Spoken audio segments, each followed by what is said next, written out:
Hi, my name's Jacob, and I guess this is kind of like my take on philosophy based off my understanding in the How to Read Philosophy assignment that we're doing right now. I feel like I have a pretty good understanding of philosophy, just based off who I am. I like to ask like the why, the how of everything, and especially when someone asks me something, I want to like know the reason behind it. Like I'm very like I just kind of just question things like that. Um, But after doing this reading, the How to Read Philosophy, I feel like I have a little bit better understanding of philosophy because before I feel like if you asked me what philosophy was, I couldn't tell you like an exact definition or like this is what philosophy is. So jumping straight into it, approaching philosophy as like a scientist with no instruments.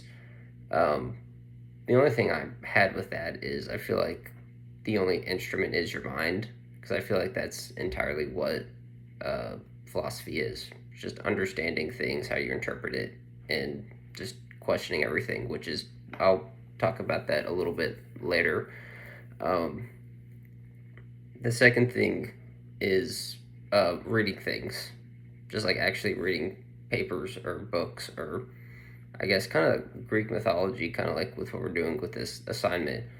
If you don't know something, you can't really question it. It's kind of like you don't know what you don't know type of way. And the third, fourth, and fifth things are kind of like all the same thing, underlined sparingly, summarizing and consolidating. All three of those things kind of individually like have to do with a person.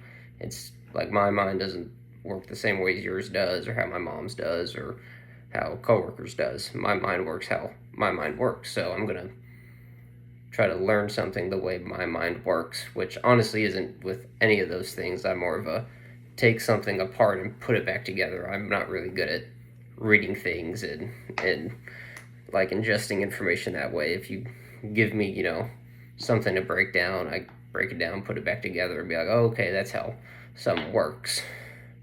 So, just kind of who I am. But getting into the Sisyphus passage, um, I'll kind of tell you my initial thoughts with it.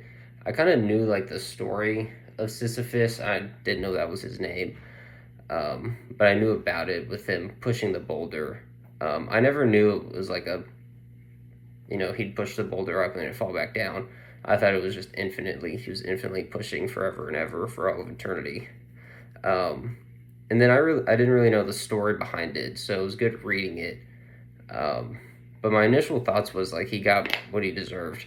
He defied the gods twice, got away with it once, didn't get away with it twice, and he got what he deserved. And then kept reading, and then it got to the part where he was being punished, and then it talked about like the symbolism of the rock and how it kind of symbolizes well him and the rock of he pushed it up and then it would fall back down and then he would just do it again even knowing what was going to happen next, even though he knew he was going to have to do it again, and how it kind of personified or symbolized kind of like the working man of today or just anyone today of kind of rinse and repeat mentality of doing the same thing over and over again, knowing the same thing is going to happen. Which, honestly, thinking about that now is kind of the definition of insanity. So, I actually just realized that now. Overall, though, I feel like philosophy is about like three main things, in my opinion, like interpreting something, asking questions, and then seeking to understand those questions or answers. Um, but that's about all that I got out of this assignment.